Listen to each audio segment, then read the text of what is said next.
नमस्कार दोस्तों, मेरा नाम है गौरव कुमार और आज हम इंडिया के second prime minister Gulzarilal Nanda ji उनके बारे में कुछ जानकारी पाएंगे। दोस्तों, हमने पहले वीडियो में भी देखा था और हम आज भी देखेंगे कि हमारी सोसाइटी, मतलब हम इंडियन सोसाइटी की बात नहीं कर रहे, ओवरऑल पूरे वर्ल्ड की सोसाइटी की बात कर रहे हैं हम, कि जब तक आदमी जिंदा रहता है हम उसकी कीमत रखते हैं, लेकिन आदमी मर जाने के बाद उसको हम उतना याद नहीं करते, उसके काम की सराहना नहीं करते, उसको दूसरों के सामने अच्छी तरह से प्रकट नहीं करते। आज गुलजारीलाल नंदा जी की हम याद इसीलिए कर रहे हैं क्योंकि 4 जुलाई 1898 में उनका जन्म हुआ था। इसीलिए अभी परसों ही उनकी बर्थ एनिवर्सरी थी। लेकिन जो हमने पिछले वीडियो में देखा था और वही बात हम आज भी कहने जा रहे हैं कि कितने मीडिया चैनलों ने, कितने आप मैं और हम सब लोग इन्होंने भारत के सेकंड प्राइम मिनिस्टर को याद किया, उनके काम की सराहना की। कितने लोगों को तो यह पता भी नहीं होगा कि गुलजारीलाल नंदा नाम का कोई आदमी था जो भारत का प्राइम मिनिस्टर हो चुका था। हालांकि वो एक्टिंग प्राइम मिनिस्टर थे। अब वो एक्टिंग प्राइम मिनिस्टर क्या होता है हम आगे आगे देखेंगे, लेकिन हम उनको याद भी नहीं करते यार, बुरी बात है। मतलब तो गुलजारीलाल नंदा जी का जन्म तो सियालकोट में हुआ था, जो आज के पंजाब का भाग है। लेकिन कौन सा पंजाब? तो जो पाकिस्तान में चला गया पार्टीशन के बाद। फिर आपको पता है कि वैसे तो वो 1920 में ही कांग्रेस में आ चुके थे। कांग्रेस की जो मूवमेंट चली थी उस मूवमेंट में आ चुके थे। अब नॉन कोऑपरेशन मूवमेंट में शामिल हुए थे और 1932 में जो सत्याग्रह शुरू हुआ था, अब आपको ये पता होगा शायद कि 1930 में सिविल डिसओबीडियंस मूवमेंट शुरू हो गई थी, जिसको मराठी में कायदे भंग चळवळ ऐसे कहते हैं। मतलब और 1931 में वो मूवमेंट तो खत्म हो गई थी, लेकिन जब गांधी जी को पता चला कि अंग्रेजों ने हमारे साथ गड़बड़ की है, इसीलिए उन्होंने सिविल डिसओबीडियंस मूवमेंट का ही पार्ट 2 शुरू किया था। उसको सत्याग्रह मूवमेंट बोलते हैं। लेकिन उस सत्याग्रह मूवमेंट को भी दबाया गया। उस सत्याग्रह मूवमेंट में गुलजारीलाल नंदा जी का अच्छा योगदान था, बड़ा योगदान था। नेक्स्ट 1942 में जब क्विट इंडिया भारत छोड़ो मूवमेंट शुरू हुई थी, उस मूवमेंट में भी गुलजारीलाल नंदा जी ने अपना पार्टिसिपेशन दिखाया था और अंग्रेजों के खिलाफ काम करने की वजह से या मूवमेंट चलाने की वजह से उनको जेल भी जाना पड़ा। जब प्लानिंग कमीशन का गठन हुआ तो वो प्लानिंग कमीशन के डिप्टी चेयरमैन भी थे। अब 1960 में भी वो प्लानिंग कमीशन के डिप्टी चेयरमैन थे 1964 तक। अब आपको पता है कि 1964 में पंडित जवाहरलाल नेहरू जी का देहांत हो जाता है। कॉन्स्टिट्यूशन में ऐसा लिखा हुआ है कि कोई भी सरकार उसके लीडर के बिना बिल्कुल चल नहीं सकती, वो उसकी सरकार गिर जाएगी। मतलब अगर नेहरू जी की डेथ के बाद कांग्रेस जल्द ही अपना कोई leader as a PM candidate खड़ा नहीं करता तो कांग्रेस की सरकार शायद गिर जाती। इसीलिए उस वक्त के राष्ट्रपति ने गुलजारीलाल नंदा को एक्टिंग प्राइम मिनिस्टर, मतलब आप कुछ दिन एक्ट करिए एज अ प्राइम मिनिस्टर। फिर नेहरू जी की डेथ के बाद वो दूसरे प्राइम मिनिस्टर बने इंडिया के 16 दिनों के लिए। उसके बाद लाल बहादुर शास्त्री जी वो भारत के प्राइम मिनिस्टर बने और वो फुल टाइम प्राइम मिनिस्टर थे 2 सालों के लिए। 2 सालों के बाद लाल बहादुर शास्त्री जी की भी डेथ हो जाती है। फिर सिचुएशन कांग्रेस में आती है जो नेहरू जी की डेथ के बाद आई थी। अब वो लाल बहादुर शास्त्री जी की डेथ के बाद फिर 14 दिनों के लिए भारत के प्राइम मिनिस्टर बन जाते हैं।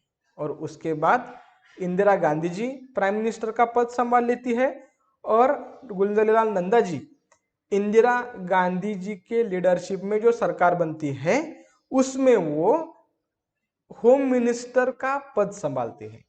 लेकिन बाद में कुछ कारणों की वजह से उनको वो पद छोड़ना पड़ता है, लेकिन उन्होंने वो पद संभाला है। और वो जब वो, ये बात हमें समझनी चाहिए कि नेहरू जी की डेथ के बाद और लाल बहादुर शास्त्री जी की डेथ के बाद जब जब गुलज़ारीलाल नंदा जी प्राइम मिनिस्टर बने तब तब वो होम मिनिस्ट्री ही संभाल रहे थे। सो आपको ये पता होना चाहिए कि होम मिनिस्टर ये प्राइम मिनिस्टर के बाद सबसे दूसरा बड़ा पद होता है, सबसे दूसरी बड़ी मिनिस्ट्री होती है। और जब जब सिचुएशन कोई वर्स्ट हो जाती है, अगर प्राइम मिनिस्टर की डेथ हो गई तो जो होम मिनिस्टर रहता है वही कुछ देर के लिए प्राइम मिनिस्टर बन जाता है।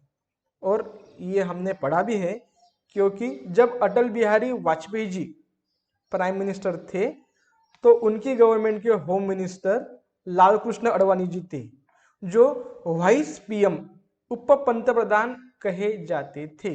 अब गुलज़ारीलाल नंदा जी का सबसे बड़ा योगदान है लेबर्स के बारे में। उन्होंने लेबर्स लॉ या जो मजदूर संघ है उनको और स्ट्रेंथन करने के लिए उन्होंने अच्छे अच्छे कानून लाने की कोशिश की।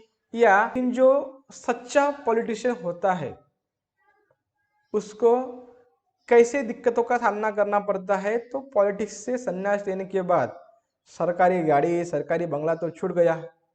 अब उनके पास उन्होंने जो भाड़े से घर लिया था तो उस घर का भाड़ा भरने के लिए भी पैसे नहीं थे।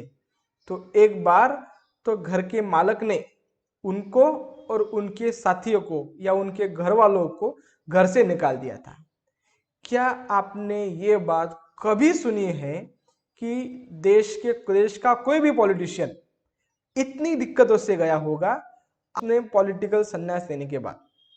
नहीं, शायद ही कुछ ही होंगे, उसमें से एक गुलज़ारीलाल नंदा है। वो तो अपने बच्चों से, अपने दोस्तों से, अपने रिलेटिव से एक पैसा नहीं लेते थे। जब उनके एक दोस्त थे, उन्होंने गुलज़ारीलाल नंदा जी को इंसिस्ट किया कि तुम फ्रीडम फाइटर हो और फ्रीडम फाइटरों को जो महीने का जो 500 रुपये मिलता है कि तुम उतना तो लो।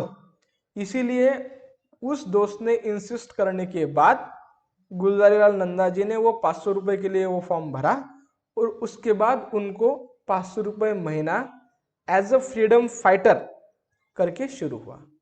1998 में उनका देहांत हुआ। उससे पहले 1997 में गुलज़ारीलाल नंदा जी को भारत रत्न से सम्मानित किया गया। मुझे यही बात आज भी खटक रही है कि अगर 1972 में गुलज़ारीलाल नंदा जी ने पॉलिटिक्स से संन्यास ले लिया था तो हमारी पॉलिटिकल सिस्टम को 25 साल क्यों लगे उनके कार्य का आकलन करने के लिए।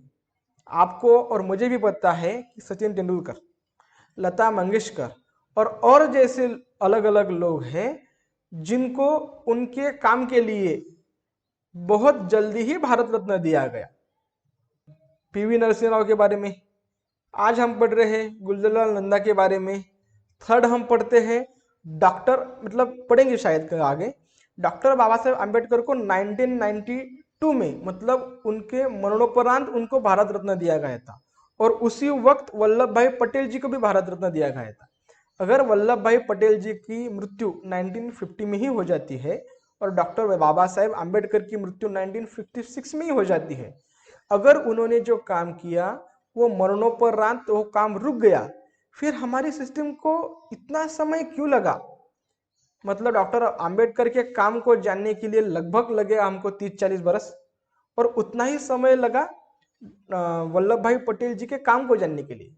सो मुझे ये हमेशा ऐसा लगता है कि हमारी पॉलिटिकल सिस्टम वो जो खेकड़े जैसी है ना, वो पाव खींचने वाली, आपको और मुझे इसमें कुछ बदल लाने के लिए कोशिश करनी चाहिए। एक एक कदम अगर हम एवरेस्ट की तरफ डालते हैं तो एक दिन हम बिल्कुल पहुंच जाएंगे। इसीलिए हमने गुलजारीलाल नंदा जी की जीवन पर कुछ प्रकाश डालने का काम किया। अगले वक्त जब किसी भारत के रियल हीरो की न्यूज़ आएंगी तो हम बिल्कुल उसको डिस्कस करेंगे। मैं आपसे माफ़ी चाहता हूँ कि 4 जुलाई को उनकी बर्थ एनिवर्सरी थी, लेकिन ये बात मुझे भी पता नहीं थी। जब मैं कल राज्यसभा टीवी पर कुछ सर्च कर रहा था तो उस वक्त वेंकैया नायडू जी का ट्वीट मुझे दिखा और उसके बाद मुझे पता चला कि गुलजारीलाल नंदा जी का जन्म तिथि 4 जुलाई थी करके। सो इसके बाद आप और मैं हम दोनों जागरूक रहेंगे और आप मुझे कमेंट के जरिए कुछ अगर मैं मिस कर देता हूँ तो प्लीज़ मुझे बताएं। हम उस पर और अच्छी तरह से काम करेंगे और कुछ अच्छा कंटेंट लाने की कोशिश करेंगे। Thank you very much. Good bye.